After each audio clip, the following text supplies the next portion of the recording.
Estamos chegando para mais um vídeo aqui dentro do nosso estudo que estamos fazendo na carta que Paulo escreve a Filemon, agradecendo a você que está chegando aqui conosco.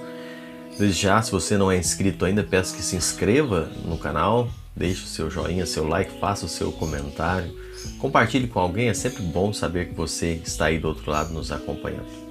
Nós estamos estudando essa carta e já fizemos várias considerações sobre ela. E hoje eu quero pegar justamente sobre alguns aspectos do texto bíblico.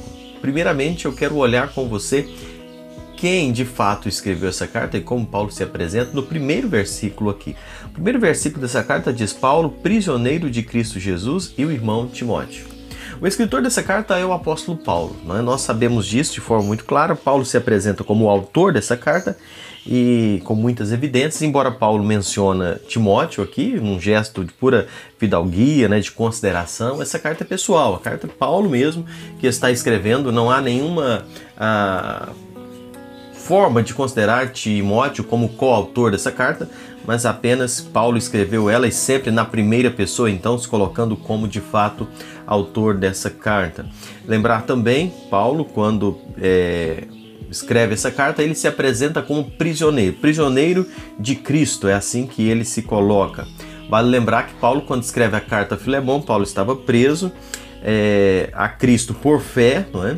Por um compromisso pessoal que ele tinha de levar o evangelho aos gentios, e ele se tornou prisioneiro por pregar o evangelho, por fazer a obra do Senhor. E aqui ele usa essa expressão prisioneiro também, muito para que possa fazer menção à situação que estaria sendo tratada na carta. Ele estaria aqui querendo inspirar Filemon a ação de perdão para com o prisioneiro Onésimo, que é mencionado aqui nessa carta.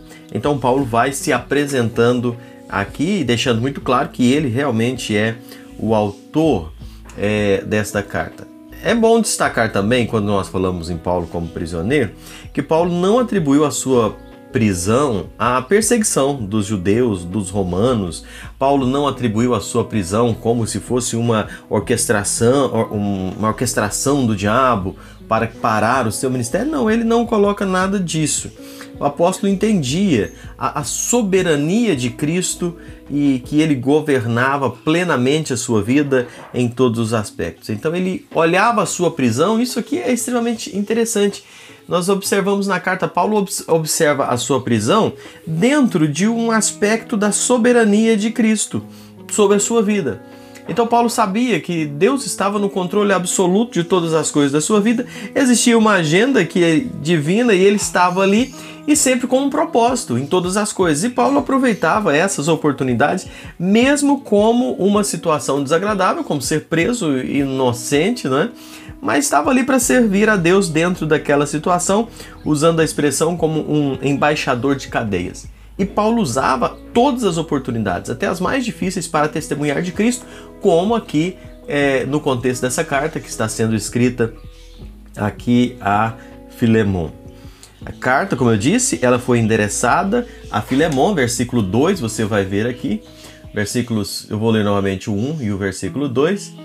Paulo, prisioneiro de Cristo Jesus, e o irmão Timóteo, a você, Filemon, nosso amado cooperador, a irmã Áfia, a Arquipo, nosso companheiro de lutas, e a igreja que se reúne com vocês em sua casa. Então essa carta, ela teve um direcionamento, um destinatário pessoal, particular, a Filemon, mas não exclusivamente para Filemon.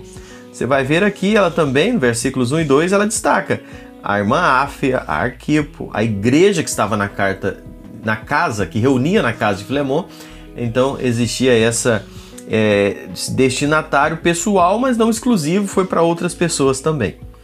A menção a Áfia aqui nesse início dessa carta é importante, porque naquela época existiam algumas mulheres que cuidavam dos negócios do lar, e era importante que ela soubesse também o que o apóstolo Paulo iria dizer acerca de Onésimo, certamente devido a um contexto de relacionamentos ali dentro daquela casa. É importante destacar também um outro aspecto: havia uma igreja que se reunia na casa de Filemon.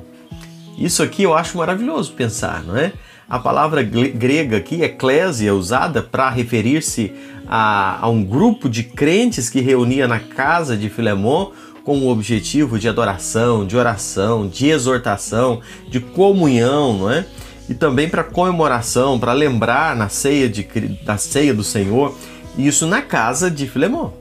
E dali eles saíam para servir a Cristo, para testemunhar acerca do Evangelho em outros lugares, mas o lugar que eles reuniam era ali. Ao se reunirem então na casa de Filemon, os cristãos, eles eram não é?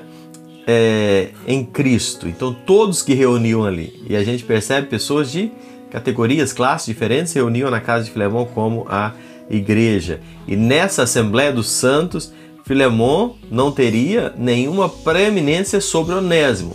Lembre bem, Filemon, senhor de escravos, Onésimo, escravo, mas quando reuniam todos como igreja, ali não tinha ninguém maior do que ninguém. Então Onésimo e Filemon, senhor e servo, eles eram irmãos em Cristo. E essa é uma premissa da igreja, né? Eu gosto muito de lembrar isso. Na igreja não existe ninguém melhor ou maior do que ninguém. Quando estamos reunidos como igreja, não existe patrão e senhor, não existe ricos e pobres, não existe doutores e analfabetos. Ali todos nós estamos no mesmo patamar de irmãos em Cristo. É assim que a palavra de Deus nos orienta dentro, como igreja, embora que a sociedade ela classifique, ela divida, não é? Ela crie grupos, mas como igreja não existe essa distinção. Nós somos todos irmãos em Cristo, não existe preeminência nenhuma. E aqui nós vemos então o apóstolo Paulo falando para Filemon. Só para reforçar, para lembrar, você que talvez não está acompanhando todos os estudos, lembremos de uma coisa que eu disse. Filemon era dono de escravos, ele era um gentio procedente lá de Colossos e era uma pessoa de uma condição financeira abastada. Filemon era um homem rico e tinha os seus escravos. Outra coisa, ele era filho na fé do apóstolo Paulo. Filemon, ele havia se convertido a partir do trabalho de evangelismo, da missão que o apóstolo Paulo havia feito. E é mencionado aqui. Paulo não havia estado em Colossos, não há registro disso, mas nós temos aqui uma influência que o apóstolo Paulo exerceu, e a palavra de Deus deixa isso muito claro, em toda a Ásia Menor por ocasião da terceira viagem missionária. Atos 19:10 fala sobre isso. Então, durante seus 3 anos em Éfeso, que Paulo passou por lá, capital da província da Ásia Menor, muitas pessoas foram alcançadas pelo Evangelho e certamente dentre elas Filemon também. Rico senhor de escravos, mas era filho na fé do apóstolo Paulo, versículo 19 diz isso. Filemon era um cristão exemplar pela descrição, pela forma que o apóstolo Paulo nos diz, não é? Ele tinha fé em Jesus, no versículo 5 fala. O amor para com todos os santos também é destacado no versículo 7. Essa era a condição que nós encontramos de Filemon. É muito bom pensar, não é? A fé, o amor a Cristo, o amor ao próximo são coisas destacadas aqui pelo apóstolo Paulo para com Filemon. A fé em Cristo e o amor ao próximo. Sabe, irmãos, um homem rico, poderoso, tinha tudo nas mãos, mas ele é conhecido e destacado aqui como um homem, né? E você vai ver no versículo 5, no versículo 7, um homem que tinha fé em Jesus e amor para com todos os santos, não é? Amor para com o próximo. Eu quero deixar hoje esse pensamento com você. Fé em Cristo e amor para com o próximo, que foi destacado pelo apóstolo Paulo na vida de Filemon. Eu volto a dizer, homem rico, de influência, de poder, mas ele tinha uma fé firmada e um amor para com o próximo. Essas duas características precisam ser vistas em nós. Sabe, nós precisamos ser vistos como pessoas de fé, mas pessoas que amam o próximo. Muitas pessoas se perdem na soberba, na arrogância, por causa do seu amor, por causa da sua fé em Cristo. E outros pela sua posição social. E acham que não, porque são pessoas religiosas, porque têm fé, uma suposta fé em Cristo, ou porque tem alguma posição, se esquece de amar o próximo. Lembra que o nosso relacionamento com Deus, ele é reflexo, ou é refletido no nosso relacionamento com o próximo.